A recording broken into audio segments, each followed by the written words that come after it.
e abundantemente. O título da mensagem desta manhã se denomina O Vale de Beraca. Eu convido a que você abra a sua Bíblia no segundo livro das Crônicas Reais, capítulo de número 20. Segundo Crônicas, capítulo de número 20. E eu gostaria de ler o início do versículo de número 31. E se você encontrou, diga amém.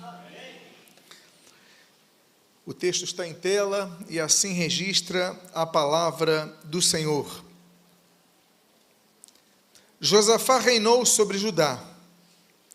Ele tinha 35 anos de idade quando começou a reinar e reinou 25 anos em Jerusalém. Oremos.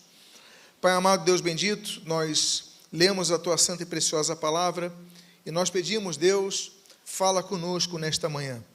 Abençoa as nossas vidas, traz-nos a tua direção, traz-nos o teu consolo, traz-nos, Pai, a renovação de nosso ser e o que nós pedimos, nós fazemos agradecidos em o nome de Jesus. Amém e amém.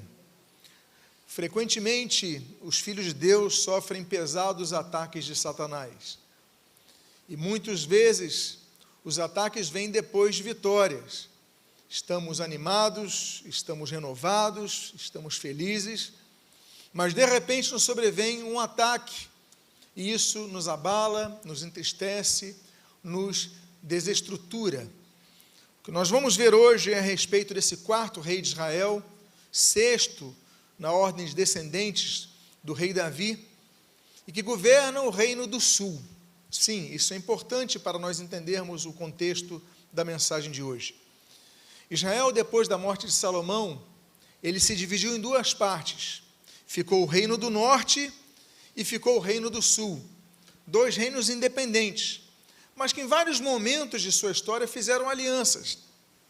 Em determinado momento, então, o reino de Judá, ele começa a prosperar muito. Afinal de contas, o reino do sul, o reino de Judá, era a maior tribo, era mais coesa, e sob Josafá ela tem grandes crescimentos. Por exemplo, na economia, a economia sob Josafá, de Judá, sob Josafá, fica muito estável, principalmente depois que eles derrotam os filisteus. Então, há uma tranquilidade, há um momento de estabilidade, e a economia começa a crescer. O comércio marítimo, que estava parado desde a morte, por exemplo, de Salomão, volta a crescer nesse período. Em relação à religião, alertado por Jeú, depois de uma batalha em Ramote de Gileade, então Josafá faz uma restauração e praticamente elimina a idolatria do povo de Judá. Foi um bom rei nesse sentido. O povo começa a cultuar a Deus, começa a se voltar somente a Deus. Mas em termos de alianças, e a gente fala o lado positivo, mas a gente fala também o lado negativo de um grande rei de Israel. Ele fez aliança com quem não devia. Ele fez aliança com Acabe, que era o reino do norte, o rei do norte. E aí tem uma batalha contra os sírios, e essa batalha, ele fala, eu vou porque eu preciso do apoio do norte. Alianças políticas, coisas que nós vemos nos dias de hoje, continuam existindo, existiam naquela época. Ele faz aliança com do norte, e aí o profeta Micaías se levanta, fala, rei Josafá, não vá para o norte, não ajude o norte, não, eu vou. Enfim, são derrotados pelos sírios. Ele volta. Ele não aprende a lição. O novo rei surge, Jorão, reino do norte. Ele fala, preciso da ajuda do sul mais uma vez contra os moabitas. E aí ele vai ajudar os moabitas. Dessa vez eles ganham. Mas os moabitas, eles falam o seguinte, vem cá, o sul está ajudando toda hora o norte, é porque eles estão em paz. Vamos atacar o sul agora. E os moabitas, então, se reúnem com os sírios, se reúnem com os amonitas, se reúnem com os idumeus, ou seja, 3 outros exércitos, e eles atacam o sul. E nessa hora, Josafá treme. E aqui nós começamos a nossa mensagem. Quando nós lemos no versículo número 3, que está em tela, então Josafá teve medo e decidiu buscar o Senhor. Josafá teve medo e decidiu buscar o Senhor. Quantos buscam a Deus? Se eu fizesse essa pergunta, a resposta talvez fosse quase que automática. Todos podiam dizer: eu busco a Deus. Quantos oram a Deus? Talvez a totalidade aqui, creio eu, diria: não, eu oro quando acordo, eu oro quando vou comer, eu oro. Mas muitas nossas orações às vezes são mecânicas, não saem do nosso coração, saem de nossa boca. Mas existe uma coisa que a Bíblia fala sobre buscar a Deus, e nós devemos buscar a Deus, devemos buscá-lo enquanto se pode achar, Isaías 55, mas nós temos o texto de Jeremias de 29, quando a Bíblia diz: buscar-me-eis e me achareis, quando me buscardes de todo o vosso coração. Há uma diferença, e o texto qualifica, traz o qualificativo. Buscar não apenas pela busca, mas de todo o nosso coração. E quando é que nós buscamos a Deus de todo o nosso coração? Quando mais buscamos a Deus de todo o nosso coração, é quando nós estamos com medo, é quando nós estamos aflitos, é quando nós estamos sofrendo, é quando a nossa alma chora, porque às vezes nós fazemos muitas orações bonitas, orações bem conjugadas, orações formalizadas, verdadeiras teses de doutorado, muitas vezes parecem as nossas orações, e que Deus nem ouve, porque não tem fé. São orações pro forma. Mas esse texto de Josafá, ele mostra o que acontece quando nós estamos com medo e temos o temor ao Senhor. Nós buscamos ao Senhor de todo o nosso coração. Ele teve medo, diz a Bíblia, e decidiu buscar o Senhor. Eu gosto dessa palavra, decidir, porque mostra que ele não foi levado por ninguém, ele não imitou, ele falou: eu vou buscar ao Senhor. Ele era rei, ele tinha seus assessores de guerra, ele devia ter ouvido naturalmente os generais, os comandantes, os guardas de fronteira, ele deve ter ouvido a muitos, mas ele falou: não, mas agora eu vou buscar o Senhor, porque eu estou com medo. Os guardas não me deram paz, os generais não me trouxeram paz, ninguém me trouxe garantia, estão vindo 4 exércitos invadir o meu reino, eu tenho paz, agora estão vindo 4 exércitos, eu tenho ajudado os outros, mas agora eu estou sozinho nisso, eu tenho que buscar ao Senhor. E quando nós estamos com medo, meus amados irmãos, muitas vezes é o momento que nós realmente nos dedicamos a buscar com interesse de nosso coração ao Senhor. Mas um verdadeiro líder, como Josafá era, ele não busca apenas a autoconscientização de uma situação que precisa ser mudada, buscar ao Senhor. Porque aparentemente tinha culto lá em Judá, aparentemente o templo estava ali no seu funcionamento, aparentemente os sacrifícios aconteciam, os louvores aconteciam, mas ele falou: mas está faltando eu buscar ao Senhor. E muitas vezes é isso que nos falta. Nós estamos no culto, nós louvamos, nós cantamos, nós cumprimentamos os irmãos, mas não buscamos ao Senhor em nossa intimidade. Então a grande questão é o que nós fazemos depois do culto. O que nós fazemos quando se encerra o horário do término da mensagem. Devemos buscar ao Senhor de coração. Mas o texto diz que ele não toma uma decisão apenas para si. O versículo número 3 continua dizendo: e proclamou um jejum em todo o Judá. Ele, como líder, ele fala: agora, meus amados concidadãos, nós devemos nos unir espiritualmente através de um jejum. O jejum, ele tem alguns motivos. O jejum, por exemplo, o Senhor Jesus diz em Mateus capítulo 17, que devia ser feito para a expulsão de determinadas castas demoníacas. Esse é um dos objetivos do jejum. Outro objetivo do jejum, por exemplo, é quanto à consagração. Salmo 35 diz que nós, quando vamos nos consagrar para algo, ou seja, nos separar para um propósito, então nós devemos jejuar. Mas existe um texto em Esdras, capítulo número 8, quando diz e ensina e orienta que o povo deve jejuar quando tem uma intercessão a fazer por um propósito específico. E ali ele proclama o jejum. Ele começa a conscientizar Israel que aquela batalha, ela tinha que ser vencida em termos, na esfera espiritual e não na esfera militar tão somente. Eles não conseguiriam. De repente, 4 exércitos estão rodeando. E ali então ele fala, olha, vamos fazer um jejum em toda Judá. Não sabemos, ninguém pode estabelecer exatamente naquela época qual era o tamanho da população de Judá. O fato é que o trono dele estava em Jerusalém, a maior cidade em Jerusalém, de onde ele falava era Jerusalém, e Jerusalém então se envolve. E ele começa a fazer uma oração. E aí ele começa a orar. E a oração dele consiste em algumas palavras que nós lemos aqui no versículo 7, quando lemos: ó nosso Deus, acaso não expulsaste os moradores desta terra de diante do teu povo de Israel, e não a deste para sempre à posteridade de Abraão, teu amigo? Ele começa a orar, abre aspas, lembrando a Deus de quando Deus deu a vitória em Jerusalém ao povo de Israel. Jerusalém até hoje é a capital de Israel, ainda que alguns queiram dizer que não, ainda que a ONU não aceite isso, diga que é Tel Aviv, há 3.000 anos, Jerusalém nunca deixou de ser capital de Israel, nunca foi de outro estado.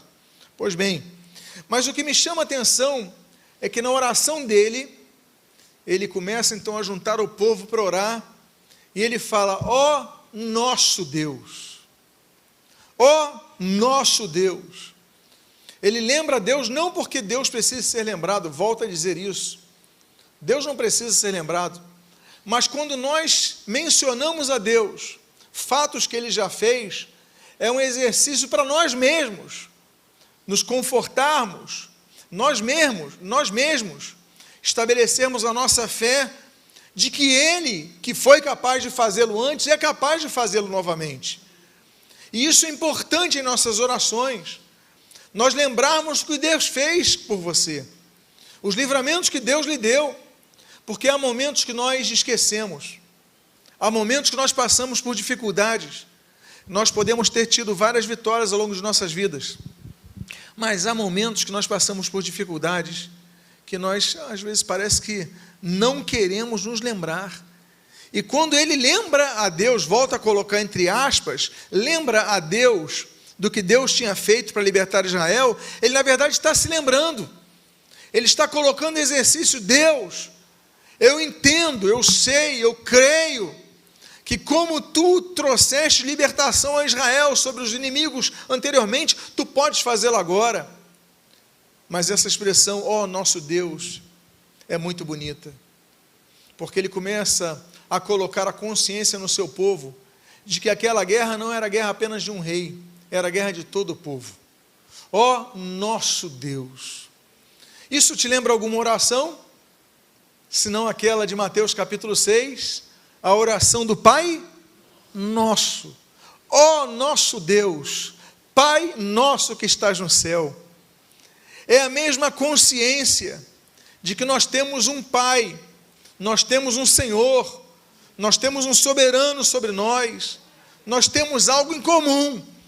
Não existe um Deus para os reis e um Deus para os subalternos dele, não existe. Não existe um Deus para algumas pessoas de uma determinada elite social e outro Deus para outros estratos da sociedade, não. O Deus é único. O Deus dos mais ricos é o mesmo Deus dos mais pobres. O Deus que impera o seu louvor nos maiores impérios, é o Deus que impera o seu louvor nos povos mais limitados em termos socioeconômicos, é o mesmo Deus. E a mesma oração que uma pessoa simplória na sua vida acadêmica faz, é o mesmo Deus que um pós-doutorado vai clamar, é o mesmo Deus, é o Pai Nosso. Somos um povo, e naquela hora o rei, ele se despe de toda a diferença, ele fala: os exércitos vão nos atacar. Deus nosso, Pai nosso, Senhor nosso, ó nosso Deus, te esquecestes de algo? E a Bíblia então mostra exatamente sobre isso, que Deus é o Deus de todos.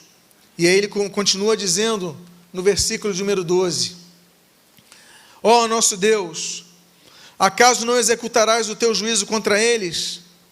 Porque em nós não há força para resistirmos a essa grande multidão que vem contra nós. Não sabemos o que fazer, mas os nossos olhos estão postos em Ti. Meus amados irmãos, nos lembramos de 2 Coríntios capítulo 12, quando diz: a minha graça te basta, o meu poder se aperfeiçoa na sua, o quê? Fraqueza.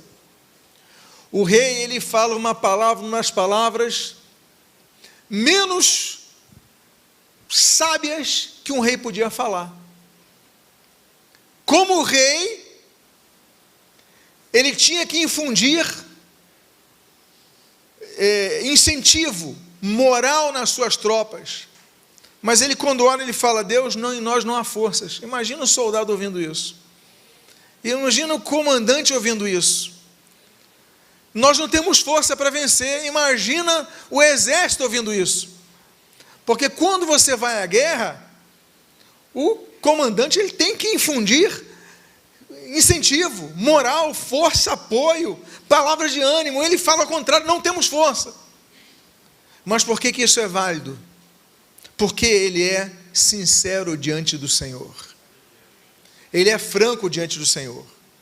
Deus quer que nós oremos para Ele com honestidade, franqueza, integridade.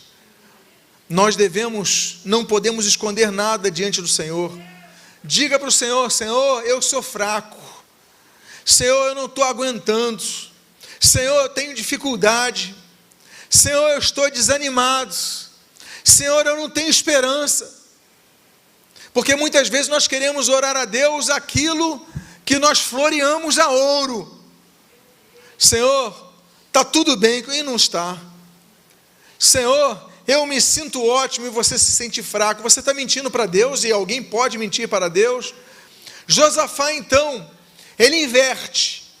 Naquela hora, ele que é o comandante maior de Judá, ele fala com o coração aberto: Senhor, em nós não há força, não sabemos o que fazer. Eu fico imaginando os comandantes dele, naquele momento, talvez revoltados, mas ele falou: não, mas eu apregoei jejum. Nós temos que estar sensibilizados às coisas espirituais. Então ele ora humildemente. E se tem uma coisa, amados irmãos, se tem uma coisa que é o caminho da senda do cristão, essa coisa se chama humildade. Porque Deus resiste aos soberbos, mas aos humildes lhes concede a sua graça. Olha aí o caminho. Olha o caminho. Receber a graça de Deus através da humildade. E aí o que acontece? O povo começa a reagir. O versículo número 13 nós lemos que todos os homens de Judá estavam em pé diante do Senhor, com as suas crianças, as suas mulheres e os seus filhos. Como diz ali 1 Coríntios capítulo 1, todos na mesma disposição mental, no mesmo parecer, todos estavam unidos. Aquela oração de Josafá, do rei Josafá, uniu o povo, porque o povo viu sinceridade. Meus amados irmãos, existe uma crise muito grande em lideranças, quando elas transmitem falsidade, quando elas transmitem artificialidade. Se há momento de chorar, chore. Se não tiver condições de pregar, não pregue. Eu já fiz isso várias vezes. Várias vezes. Não tinha condição de pregar, Senhor, eu falei, preciso ouvir a tua voz. Eu sendo pastor da igreja. Porque, meus amados irmãos, não são os cargos que vão destruir a nossa vida, não. Não deixe isso acontecer com a sua vida. Há pessoas que mudam por causa de cargos. Meu Deus, seja sempre sincero e franco diante do Senhor. E o resultado é que o povo se uniu. Porque um homem que fala, não sabemos o que fazer, não temos força para vencer, normalmente o povo se diluiria. Eu vou sair daqui, vão acabar com a gente, vou sumir de Jerusalém. Mas diz o texto que você acabou de ler, o povo se uniu. Porque houve sinceridade, houve busca, franqueza diante do Senhor. E aí então, Deus começa a responder. Jaziel é um nome que surge nessa história. Jaziel é um homem que o Espírito Santo vai levantar. E o texto do versículo 14, versículo 15 diz: então, no meio da congregação, o Espírito do Senhor veio a Jaziel, filho de Zacarias, filho de Benaia, filho de Jeiel, filho de Matanias, levita, dos filhos de Asaf. Jaziel disse: escutem com atenção todo Judá, moradores de Jerusalém e rei Josafá. Assim diz o Senhor: não tenham medo, nem se assustem por causa desta grande multidão, pois esta batalha não é de vocês, mas de Deus. Jaziel é levantado para dizer que esta batalha não é de vocês, é de Deus. Aquele Deus que se apresenta em Êxodo capítulo número 15, como o Senhor da guerra. Deus é homem de guerra, é o Deus das batalhas. É aquele Deus que os serafins que anunciam em Isaías capítulo 6, dizendo: santo, santo, santo é o Senhor dos exércitos. Ou seja, um Deus que apresenta-se na luta. É um Deus que traz paz, mas que luta as guerras que nós não podemos lutar.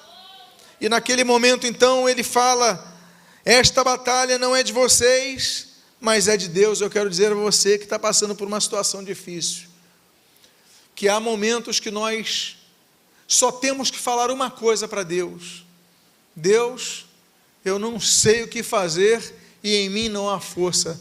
Duas frases fundamentais, e Deus responde: eu vou batalhar por vocês. Diga à pessoa que está do seu lado: você não está sozinho nessa batalha.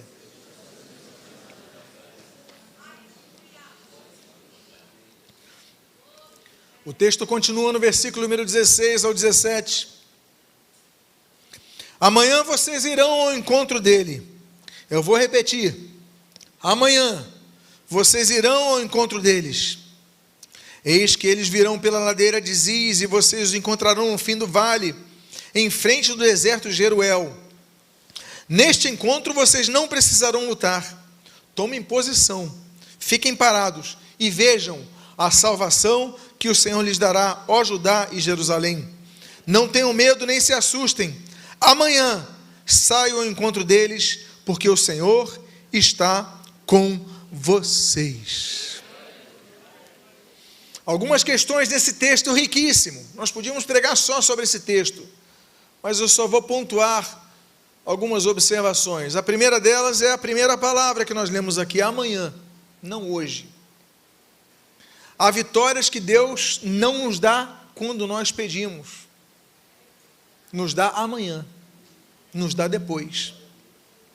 Há respostas de oração que Deus não nos responde de imediato, hoje, mas amanhã, depois. O que importa é que Deus entende o porquê, ainda que nós não entendamos. Deus diz: amanhã eu vou dar essa vitória a vocês, então aguardemos. E tem uma coisa que nós devemos aprender, é aguardar. É o Salmo 40. Esperei confiantemente no Senhor, e Ele se inclinou para mim. A espera faz parte do processo. Deus podia ter tirado Israel do Egito, cruzado o Sinai em alguns dias, mas eles demoraram 40 anos. Houve um processo ali. Houve desobediência, houve juízo e houve também um processo. Entre a letra A e a letra Z existe um alfabeto. Você não vai de uma para outra. Deus trabalha assim conosco. O Senhor Jesus podia ter exercido o seu ministério de imediato, demora 3 anos. É um período que Deus exige de nós e nós não entendemos, por isso nós devemos confiar e descansar amanhã. Segundo lugar, a Bíblia diz, nesse mesmo texto que você está lendo, amanhã vocês irão ao encontro deles. A segunda coisa que nós vemos é que ainda que Deus vá batalhar por nós, nós devemos ir à frente, enfrentar os nossos inimigos. Devemos estar de frente deles. Deus não nos exclui do processo do confronto, ainda que Ele guerreie por nós. O inimigo às vezes está na nossa frente, a impossibilidade está na nossa frente, e nós devemos ir ao encontro deles. Terceiro ponto, olha o que diz o texto: eis que vocês irão pela ladeira de Ziz, e vocês os encontrarão no fim do vale, em frente do deserto de Jeruel. Olha que coisa, Deus dá o caminho. Vocês vão pela ladeira de Ziz. Eles tinham outros caminhos, mas Deus fala, vocês vão pela ladeira de Ziz. O que é ladeira? O que implica ladeira? E a ladeira exige que você o quê? Suba. Exige que você se esforce. Ainda que Deus, Ele lutasse pelo seu povo, e garantisse que lutaria pelo seu povo, eles tinham que enfrentar o inimigo e subir uma ladeira. Ou seja, Deus não ia tirar deles dificuldades no processo. Então muitas vezes nós passamos por dificuldades no processo, não entendemos, e quando na verdade Deus está fazendo que subamos a ladeira de Ziz. E Ele fala, e vocês os encontrarão, não no início do vale, nem no meio do vale, mas o que diz ali? No fim do vale. Ou seja, vocês ainda vão cruzar, depois de subir a ladeira, vocês vão descer, e vocês vão cruzar o vale todo, para encontrar o inimigo. Deus dá direção, Deus mostra o processo, mas Deus não tira de nós a responsabilidade de nós lutarmos contra a acomodação, porque muitos, quando tem uma promessa em suas vidas, acomodam. Muitos, quando entendem que Deus está com eles, acomodam, e não vão até o adversário, não sobem ladeiras, não. Deus exige de nós esforço. Leitura da Bíblia, para muita gente é um esforço, mas é disciplina que Deus espera de nós. Oração é esforço, é uma disciplina que Deus espera de nós. Congregar-se numa igreja, um esforço, mas é uma disciplina que Deus espera de nós. É subirmos a ladeira de Ziz, é irmos até o final do vale, e aí Ele diz, e nesse encontro vocês não precisarão lutar. Ele não diz hoje, Ele diz amanhã, depois de vocês passarem por tudo isso, vocês então não vão precisar lutar. E aí, o que Josafá faz? Deus já falou tudo o que ele precisava ouvir. E aí nós temos um dos momentos tão lindos nessa história desse grande rei de Judá. A Bíblia diz no versículo 18 e no 19: então Josafá se prostrou com o rosto em terra, e todo Judá e os moradores de Jerusalém também se prostraram diante do Senhor e o adoraram. Os levitas dos filhos dos coatitas e dos coraitas se levantaram para louvar ao Senhor, Deus de Israel, em voz bem alta. Ainda que a vitória fosse garantida para o amanhã, eles começaram a louvar hoje. Ainda que Deus falasse que amanhã eu vou lutar essa batalha por vocês, eles não falaram, então eu vou louvar ao Senhor depois de amanhã. Não. Deus falou, eu vou lutar amanhã por vocês. Eles falam, então tá bom, eu vou começar a louvar desde agora. O louvor, ele não depende do momento da batalha. O louvor é um estado de espírito que devemos manter em todo o tempo. Estamos felizes? Louvemos a Deus. Estamos tristes? Louvemos a Deus. Estamos em paz? Louvemos a Deus. Mas estamos em lutas? Louvemos a Deus. Deus realizou a batalha, louvemos a Deus. Mas Deus ainda não entrou na batalha, louvemos a Deus. Devemos louvar a Deus em todo o tempo. Paulo e Silas, Atos capítulo 16, prisão de Filipos, subterrâneo, as mãos presas. Diz a Bíblia que por volta da meia-noite eles faziam o quê? Louvavam a Deus. Estava tudo bem com eles? Não. Eles estavam livres? Não, estavam presos. Estavam presos, inclusive injustamente, mas louvavam a Deus e Deus trouxe a vitória para eles. Então, meus amados irmãos, ainda que saibamos que Deus vai entrar na batalha, que nós precisamos que Ele entre, nós devemos começar a Deus hoje. Diga à pessoa que está do seu lado, crie o hábito de louvar a Deus todos os dias. E eles louvaram, e eles louvaram, e eles louvaram. E aí eu fico imaginando que foi uma noite muito diferente aquela que passaram. Porque quando nós louvamos, existe até um ditado popular, se me permitem usar um ditado popular, que diz que quem canta os seus males, espanta. Eu fico imaginando aquela noite, aquela madrugada para eles, um misto. Porque por um momento, eles podiam perder o sono amanhã, mas amanhã vem a vitória, amanhã os inimigos vão estar no vale, já estão próximos aqui, e quem conhece Jerusalém tem uma noção de onde fica ali o Vale de Beraca, e você fica ansioso, você fica, mas ao mesmo tempo você louvou a Deus todo dia. Olha o conflito de emoções, os inimigos às portas, uma batalha em frente à promessa do livramento de Deus, e o louvor que eu fiz durante todo o dia, um misto de emoções. Só que surge a manhã seguinte, e o texto do versículo número 20, nos diz, que na manhã seguinte, levantaram cedo e foram para o deserto de Tecoa. Ao saírem, Josafá se pôs em pé e disse: escutem, povo de Judá e moradores de Jerusalém, creiam no Senhor seu Deus, e vocês estarão seguros. Creiam nos profetas do Senhor, e vocês serão bem-sucedidos. Fé é fundamental. Fé é fundamental. Porque, meus amados irmãos, você está louvando, você está glorificando, mas tem um momento que agora você tem que ir. Agora nós vamos. Eu fico imaginando eles ali, lá em Tecoa, eles percebem que lá no fronte existe uma nuvem do piso, do solo, uma nuvem de pessoas, uma nuvem de exércitos. E Josafá então fala, agora é o momento de crer. Há o momento da batalha. E quando o momento da batalha chega, a única coisa que não te pode faltar, pode te faltar dinheiro, pode te faltar até saúde, pode te faltar nutrientes na sua alimentação, tantas coisas.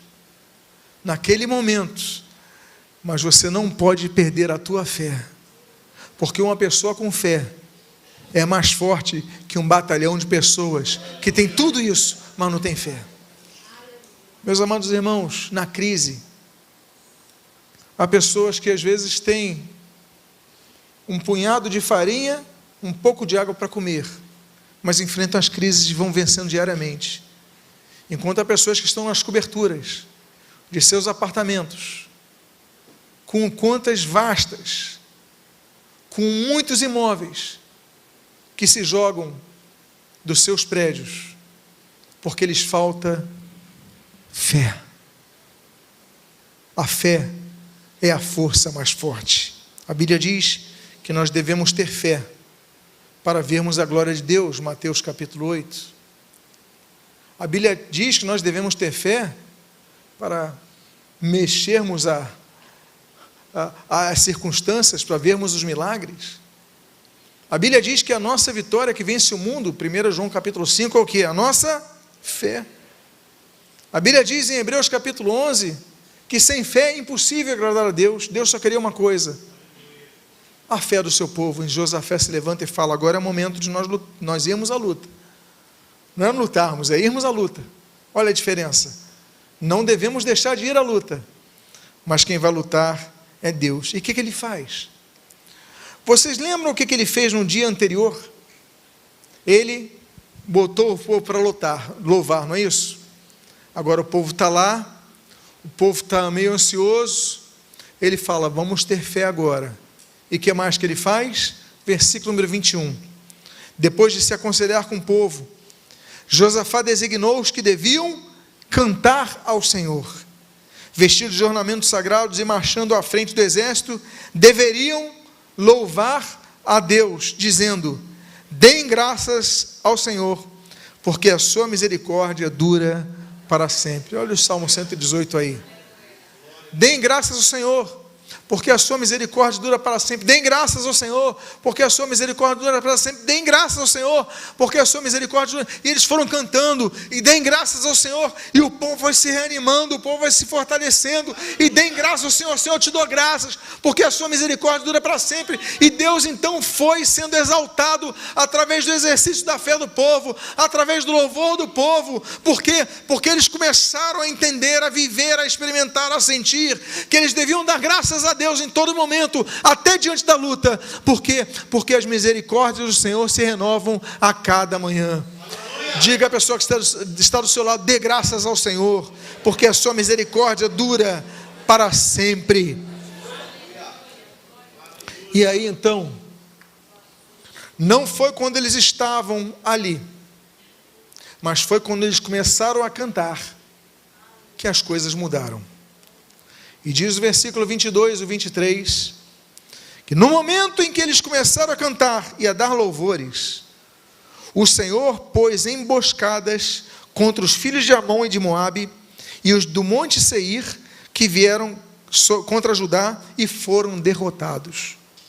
Porque os filhos de Amon e de Moabe se levantaram contra os moradores do monte Seir para os destruir e exterminar.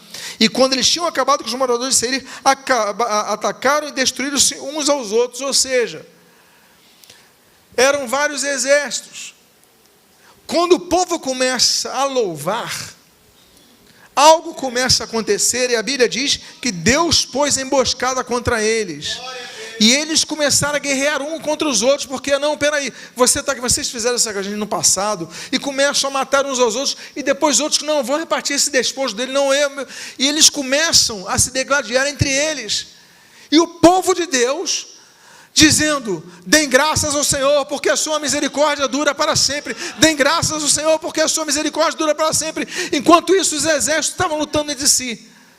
Deus deu vitória no meio do louvor. Por quê? Porque eles deram graças ao Senhor, declarando que a sua misericórdia dura quanto tempo? Dura para sempre. Aquela batalha dura 4 dias. O povo louvando. E no 4º dia eles se reuniram no vale de Beraca. Onde o que fizeram? O que diz o texto? Louvaram o Senhor. Agora vamos ao vale, onde estavam lá os inimigos, e vamos louvar a Deus lá.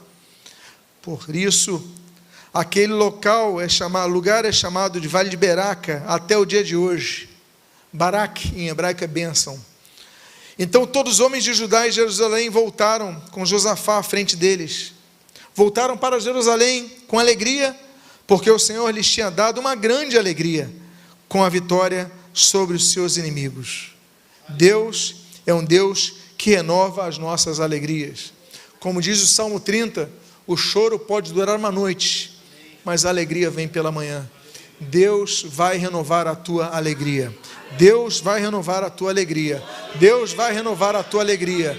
Deus vai renovar a tua alegria, porque o Senhor lhes deu alegria, e quando o Senhor concede algo, ninguém pode tirar, porque o que Deus dá, o inimigo não tem poder para retirar. Diga à pessoa que está do seu lado, Deus vai te dar alegria. E eu caminho para o final dessa mensagem.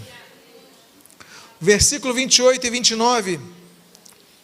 A Bíblia diz: entraram em Jerusalém ao som de liras, harpas e trombetas. Se fosse uma linguagem muito atualizada, com bateria, baixo, guitarra, teclado, trompete, sax e violino, vários instrumentos. Foram louvando a Deus, entraram em Jerusalém louvando. Eles não pararam nem quando entraram em Jerusalém. Mas o que aconteceu? Eles entraram em Jerusalém com liras, harpas, trombetas e foram para onde? Foram para onde? Cada um para a sua casa? Não. Foram para a casa do Senhor. E o terror da parte de Deus veio sobre todos os reinos daquelas terras, quando ouviram que o Senhor havia lutado contra os inimigos de Israel. Eles foram para a casa do Senhor. Contra todo comodismo, contra todo cansaço, contra tudo, eles foram para a casa do Senhor. Não deixaram de congregar. Por quê? Porque eles falaram: agora na casa do Senhor eu vou declarar o que eu declarei no campo de batalha. Por quê? Eu dou graças ao Senhor, porque a sua misericórdia dura para sempre. Dou graças ao Senhor, porque a sua misericórdia dura para sempre. E o último versículo que eu leio nesta manhã, a Bíblia diz no versículo 30, assim, o reino de Josafá teve paz, porque Deus lhe deu repouso por todos os lados. A paz veio sobre aquele reino, acabou o conflito, a paz chegou, porque o Senhor lhe deu repouso de todos os lados.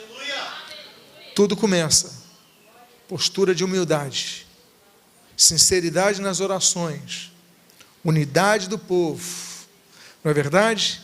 E essencialmente, louvor ao Senhor.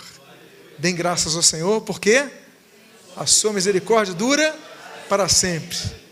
Deus abençoe sua vida. Quero orar por sua vida, convidar que você fique de pé.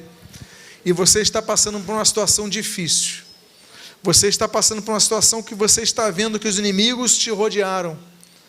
Mas você nesse momento está dizendo: Senhor, em mim não há força, e eu não sei o que fazer. Duas orações de Josafá: em mim não há forças, eu não sei o que fazer. Sai do seu lugar, vem aqui à frente. Nós queremos orar por sua vida. Nós queremos orar por você que está passando por isso. Você não se vê com força.